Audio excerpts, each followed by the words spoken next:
Welcome back to another episode of Rock Boys Football. Some massive news that's not only shaking up Texas A&M, but the whole college football landscape as Texas A&M expected to part ways with head coach Jimbo Fisher. Want to dive into some potential head coaching candidates for Texas A&M, but I'm going to start with this. This is one of the most attractive jobs in all of college football. You take a look at the potential candidates. I mean, outside of like Kirby Smart, Nick Saban, I don't think there's a single head coach that Texas A&M should leave off their board.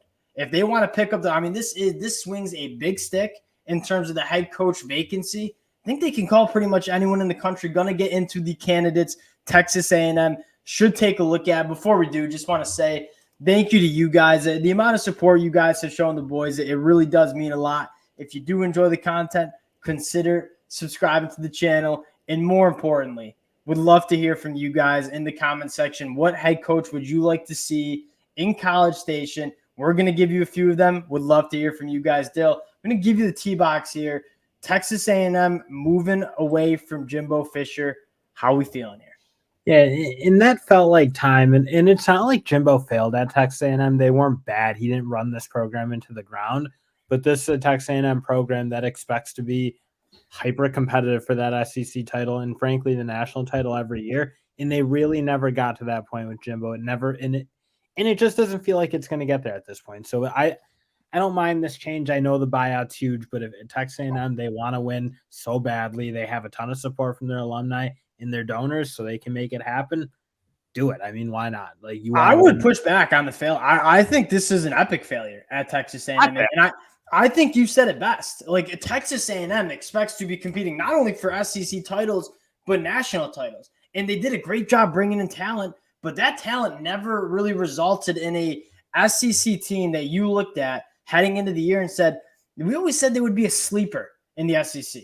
That's not the standard at Texas A&M. The standard at Texas A&M is being the favorite to win the SEC conference. So when I look at Jimbo Fisher's time at Texas A&M, yeah, he didn't run the program into the ground. That's really hard to do at a school like Texas A&M. But man, like you look at the standard at Texas A&M, it ain't 7-5, and that's what it's been for Jimbo Fisher. And I mean, the most successful Jimbo Fisher's been is with expectations, but the on-field performance, it never even came close to the expectations that Texas A&M really expects. Yeah, that's fair enough. I think I do agree at the end of the day, as much as I probably would push back on saying it was a total failure. I do look at those were good football teams that were on the field pretty much. They obviously couldn't play offense at the level they need to play offense, but they were always tough. They were always competing, and you really didn't see them getting their doors blown off a whole lot. So you're arguing that's the standard at Texas A&M, not getting your doors blown off? I get it. I get that he failed at Texas A&M, but I don't think it was like this monumental collapse. It's just Texas A&M wants to be something elite. They never got to elite. That's all 100%. I'm saying. And that's why it is time to go take a shot. Because if you're Texas A&M, you got the resources, you got the backing to do it. So I agree with the move. Go take your shot. I like what they're doing. And when they brought in Jimbo Fisher, Texas A&M fans, we talked about this in the comment section heading into the year. Like Jimbo Fisher, in my mind, I didn't hate when they hired him away from Florida State. He's coming off a national championship.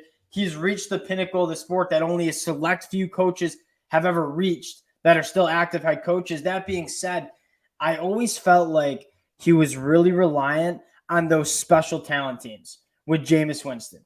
And once he didn't have Jameis Winston, it just never seemed like he was a great head coach or fielded an elite college football team. And yeah, Jimbo Fisher's a solid head coach, but obviously his time at College Station completely ran its course and just not reaching the expectations of what this program has. And let's get into the exciting part here, and that is the candidates that could be available for Texas A&M. I'll give you the T-box here. Your number one hire for Texas A&M, or your number one candidate that they should be going after. All right, so my two that I think are realistic, and I think we can maybe get into the Dan Lannings or Kalen DeBoer, or some of these big dog, and I get it. They'll have their shot at those two, and guys like them, who knows, even like a Lincoln Riley. You don't know what this school can do. They can probably go after, like you said, anyone. But I think two very realistic guys that I'd be really happy with.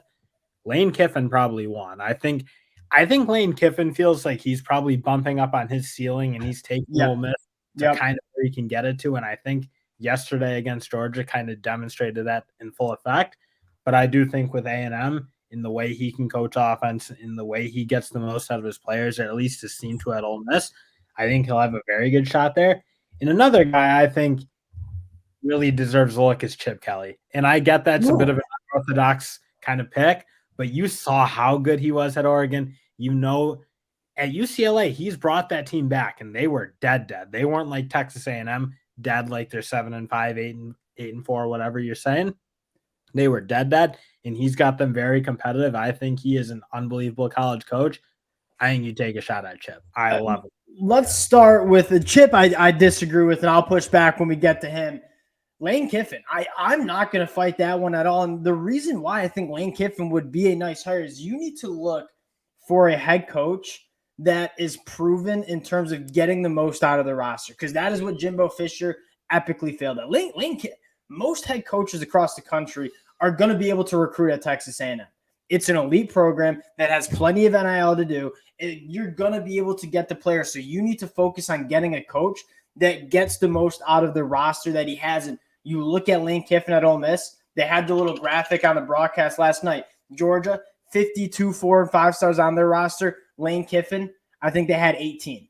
And so you look at Lane Kiffin and how competitive he's been in the SEC with a roster that, quite frankly, is not close to the talent that you see at the upper echelon of the SEC. Lane Kiffin would make a lot of sense. Chip Kelly, I respect the idea of getting a guy that can run a phenomenal offense. I think Chip Kelly has proven that. But you look at what UCLA is doing this year, I'm not really excited to hire a coach that has a losing record in conference play right now. Just lost to Arizona State, who only has 2 wins on the season. You look at Chip Kelly, I just think that that's settling. And this is a Texas A&M school that in this coaching search, where you're easily the biggest program that is trying to hire, you don't settle for a guy like Chip Kelly. I mean, Chip Kelly is not an elite recruiter by any stretch of the imagination. When he was at Oregon, they weren't necessarily winning by recruiting. But again, as you mentioned, this is a school that in the heart of Texas, very close to Louisiana, can pull from both those states, which are two right up there with Georgia and Florida. Are probably the 4 big dogs, if you will, in terms of high school hotbeds. I think he'll be able to get talent. And when Chip Kelly has I think the world should look out if Chip Kelly had a lot of talent, because if he can rebuild what he had at Oregon, and I do agree, UCLA, his tenure, I think has been mixed to an extent, but I do think we're not considering how bad that team was before he got there and how he's turning it around and righting the ship, I would say. Like this year, the quarterback play hasn't been good, but they have a freshman and a couple guys who really have no business playing at the top end of college football. So I think you take a shot at him. I think he has a shot to be huge. I think when he's at a big program, he can do very special things. Okay. All right. My first one that came to mind, I think Texas A&M fans are going to like this one. I think it's really realistic too. Urban Meyer. Urban Meyer is, outside of Nick Saban and Kirby Smart, you ask me who is the best head coach we've seen in the last 2 decades. Hell, I'd even argue Urban Meyer's at the top of that list in some ways. What he did at Florida, what he did at Ohio State, retires from the sport. You kept seeing his name and get kicked around from Michigan State. Urban Meyer's not taking Michigan State's job. That is not a program Urban Meyer's going to go to. He's lurking in the weeds.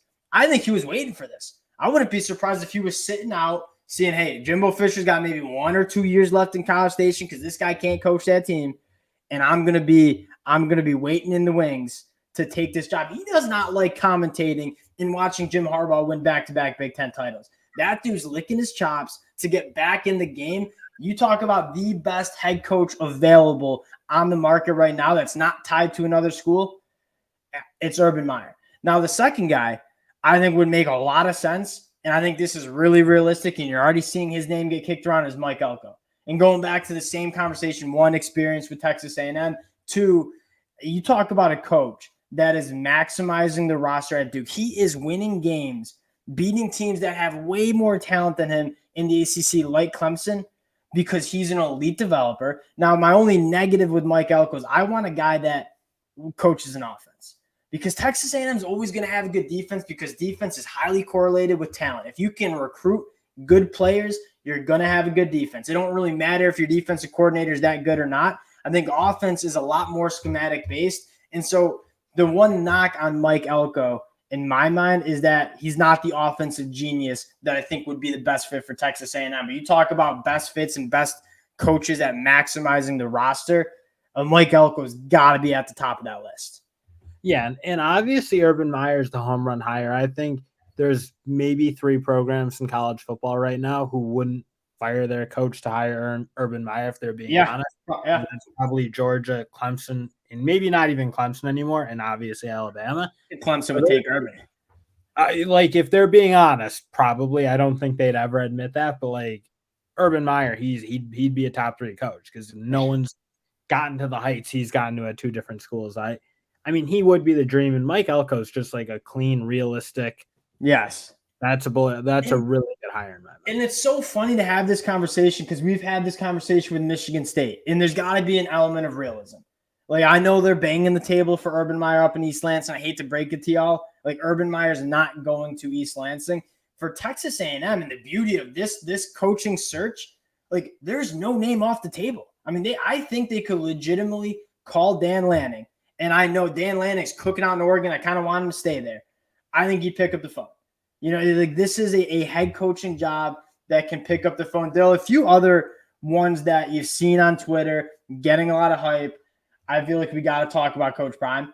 I mean, you know, the recruiting would go through the roof for Texas A&M. My only knock on that is this is a very big program. You want a head coach that's already been there, done that. Like, you want to coach this won a national title that's been at the top of an elite program. Coach Prime, yeah, he's turned the roster around at Colorado, but in terms of like the recruiting will get maybe a little better under Coach Prime. You want a coach that's won at the Power 5 level. That's and I think, honestly, there's like a level of, and that's even the one question with Elko a little bit, although Elko did come through the big college football ranks, if you will. Yes. I mean, Notre Dame, Duke, big programs, or Texas A&M, I should say, not Duke. But he did come through that. I think that's why, like, Lane Kiffin, I think, would be the dream to me. A Dan Lanning, obviously, if they could go after him. And Coach Prime, I mean, that'd be very interesting to watch because you're right. They would be recruiting very, very well. And obviously, that's where it starts and kind of stops to an extent with college football. But, again, there is, like, Texas A&M's not, like, it's a good job, but it's not an easy job. I mean, you need to be able to manage almost like a Fortune 500 company. That's what Texas is. That's how big it is. That's how important it is. That's how much pressure it is. So I do think having some of that like background of those big giant programs is probably would be valuable for that job. 100% agree with that. Couple other names. We mentioned him earlier, like Dabo Swinney. He is one of the best coaches in the last 2 decades that we've seen in college football. I think maybe it does feel like his time at Clemson is kind of maybe meeting its time. And that would be a very interesting name to throw around. One other guy, and I know Lincoln Riley, you'd have to pay the buyout. I mean, you know that offense is going to cook. And what's the biggest problem Texas A&M has in terms of reaching the pinnacle of the sport? It's quarterback play. Who is the head coach that is most proven to develop and recruit quarterbacks at the highest level of the sport? That's Lincoln Riley. Like, and again, it goes back to my take that you know you're going to have a good defense at Texas A&M. You got to get a guy that's going to get this offense going. I think Lincoln Riley would be a really interesting name. Dale, before we close it out, I would be very curious about is Bob Stoops. I don't get the sense Bob Stoops is like totally done, and I know he loves Oklahoma. But I don't get the sense Bob Stoops, like, what did he go kick around the AFL or whatever? Like, I'm not sure the coaching bug's done. Maybe give him a call. I don't know. It'd be a guy who would really know how to deal with a program like a because Oklahoma is very similar, very much kind of a fishbowl, very big, very prevalent. I mean, who knows? He's not that old. I think he still has some juice, and it's to be around football in more capacity than just like an odd like hanger on figurehead at Oklahoma.